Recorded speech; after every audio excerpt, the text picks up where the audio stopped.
Hi, today I'll be explaining insertion sort algorithm. So in insertion sort, what happens is every element in the array that is picked is compared to all the elements to its left side and then placed in its correct position. You'll understand this better when I explain it with the example that I've considered here. Pardon. 5, 4, 10, 1, 6. This is the array that I have considered. It's an array of size 5 and you can clearly see that it is not sorted. So I'm going to sort this array using insertion sort. So what happens is you start picking elements from left to right. The first element that I'm going to pick is 5. So when you pick 5, you have no element on its left to compare it to, right? So 5 remains there only. So you have nothing to do because you don't have any elements to its left.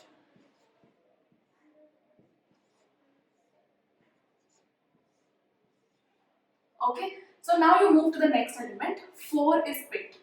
So now you have 5 to the left of 4. So what is the correct position of 4? Is 4 greater than 5? No. So 4 is supposed to come to the left of 5. That is the correct position for the element 4, right? So you do this. Okay, so 4 and 5. Now you know that these two are sorted. Now move to the next element, that is 10. What is the correct position of 10?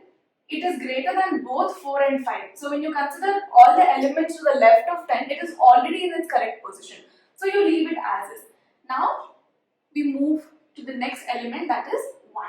But now you see that the correct position for 1 is before 4. So the first position is where 1 should go. So what you're going to do? You'll put 1 here, then remaining elements just write it. Retain the remaining elements 10 and 6. Okay, now the last element to be considered is 6. Now where should 6 go? 6 should go after 5 but before 10. So compare it with all the elements to its left. You know the correct position for 6 is after 5 and before 10. So that's where you're going to insert 6.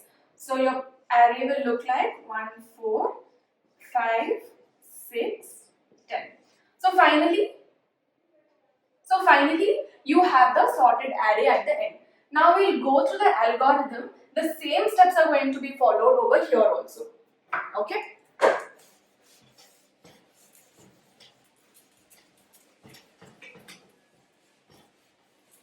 Alright. Now consider this algorithm. So for I is equal to 1, I less than n, I plus plus. I is equal to 1. What is I going to point to? Here. This is I. So why is I pointing at 1 and not at 0? Because when you saw that, when I considered the first element 5, it has nothing that it can be compared to its left, right? So we directly move the first element and pick that. Okay. Now I is equal to 1, I less than or equal to n. In my case, n is equal to 5. Temp, we consider a temporary variable. Temp is equal to a of I. What's a of I? A of I is 4. So temp is equal to 4. Now you need a variable to the left of I, right?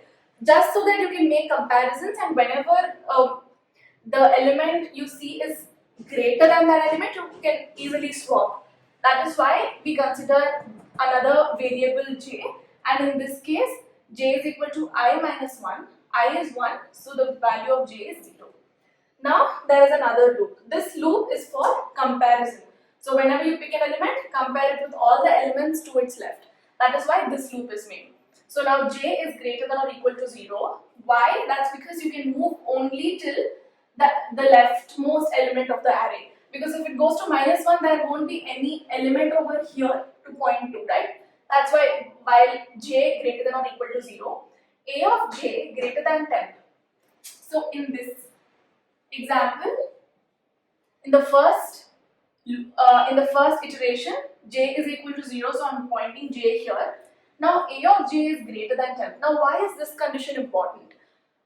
It's because when you're comparing the element on the right to an element to its left, whenever it is greater, only then you continue to do the swapping and moving it to the right position. If it is already in its correct position, you don't have to execute this. That is why this condition also becomes a very crucial part of the algorithm. So just like the way I showed in my previous example, when we considered 10, right, it was already in its correct position. When I showed you diagrammatically here, it was already in the correct position. That's why we didn't make any change there. That is why this condition becomes very important. Okay. So now what happens? Now j is greater than or equal to 0. Yes, j is equal to 0. And what is a of j? A of j is 5. Is 5 greater than 4? Because 10 is 4 right now. So is 5 greater than 4? Yes, it is. So the while loop gets executed. This is the while loop and this is the entire algorithm, right? So what is a of j plus 1? That would be a of 1, which is nothing but a of 1 is equal to a of j. What's a of j? A of j is 5 because j is pointing here. A of j is 5. Now what happens here is, what have I done? So a of this is rated. Now I have assigned a of 1 is equal to 5, 10, 1 and 6. So at this point, right, this is how the array looks like. Okay. Now I'm going to decrement j. So j will become minus 1 because it was 0 initially, it became minus 1. Go back. Is j greater than or equal to 0? No, j is minus 1. So leave the while loop. Come to this condition because it's outside of the while loop. A of j plus 1, that is nothing but a of 0 is equal to 10. What is 10? A of I, which is nothing but 4 because this is where I is pointing to. So a of 0 is equal to 4. Now at this, after this line is executed, right, the array looks like this. So it looks like 4 because a of 0 is 4, 5 because a of 1 is equal to 5, 10, 1 and 6. So you got an idea how the algorithm works to do this very same thing. So in the first iteration, even when I showed it to you earlier, the 5 and 4 got swapped and this is how it looked in the first iteration, right? Same thing is happening with the algorithm. Now let's look at the second iteration.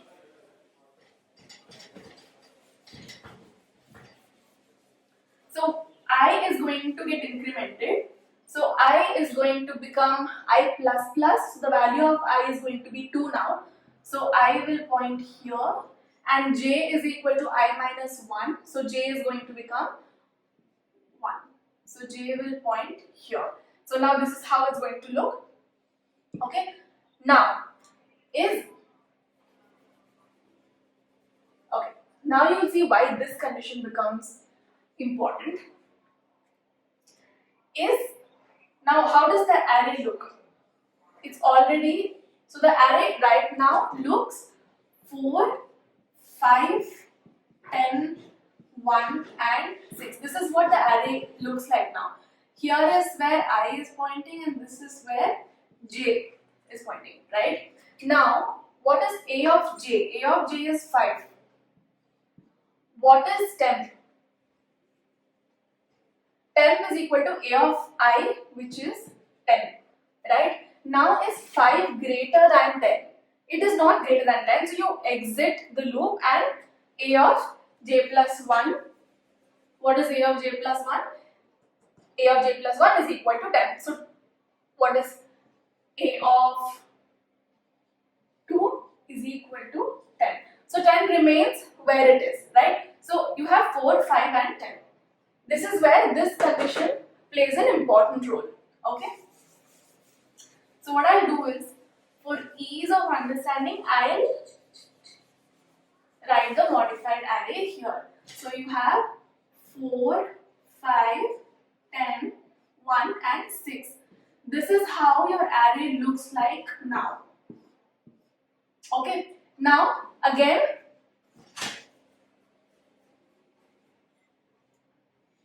I'm going to erase all of this. We'll move forward with the next iteration. Okay. Now I is going to get changed. I gets incremented to 3. What is A of 3? Is 1. So temp becomes 1. The value of J becomes 2 because it's I is equal to 3 and J is I minus 1. Now, is J greater than or equal to 0? Yes, J is 2. A of J. What's A of J? This is I and this is J. Okay. Now, what is A of J? A of J is 10. Is 10 greater than 10? Temp is 1. Yes, 10 is greater than 10. So, you execute the while loop. A of J plus 1 is nothing but A of 3 is equal to A of J. What's A of J? That is 10. So now what happens is A of 3 is assigned as 10. So you have 4, 5, 10, 10 and 6. At this juncture with the first iteration, this is how the array looks like. So at this point the array looks like this now. Now J gets decremented to 1. Now the value of J is 1. Is 1 great? The while loop continues. Is 1 greater than or equal to 0? Yes. Now A of 1. What is A of 1 now? So this was 0, 1, 2, 3 and 4. What was A of 1? A of 1 is 5. Is 5 greater than 1? Yes. So again execute this. What is J now? J is equal to 1, right? So what is A of 2? Now A of 2 is assigned to, so A of 2 becomes equal to A of 1, right? Because J, the value of J is 1, A of 2 becomes equal to A of 1, which is nothing but 5. Now at this point, what does the array look like? It's going to look like this. So 4, 5, 5, 10 and 6. This is what it looks like. Now again continue following the while loop. Now J is equal to 1. So is, now you decrement J again. So J becomes equal to 0. Now go back. Yes. What is A of 0? 4. Is 4 greater than 1? Yes, it is greater than 1. Continue. So here A of J plus 1. Since J is 0, A of 1 will be equal to A of 0. What's A of 0? It is 4. So the next juncture the array will look like 4, 4, 5, 10 and 6. Okay. This is how it's going to look like. Now what's going to happen? This is the final array before we exit the while loop, because J has become minus 1 now. This condition will not hold good, so it will come here. So now what's going to happen? A of 0 is equal to temp. What is temp? Temp is 1. This is the final one. So you just insert 1. So this will be 1, 4, 5, 10 and 6. Right? By the time this iteration got sorted, all of these elements are sorted except for 6 now. Now we move to the final element.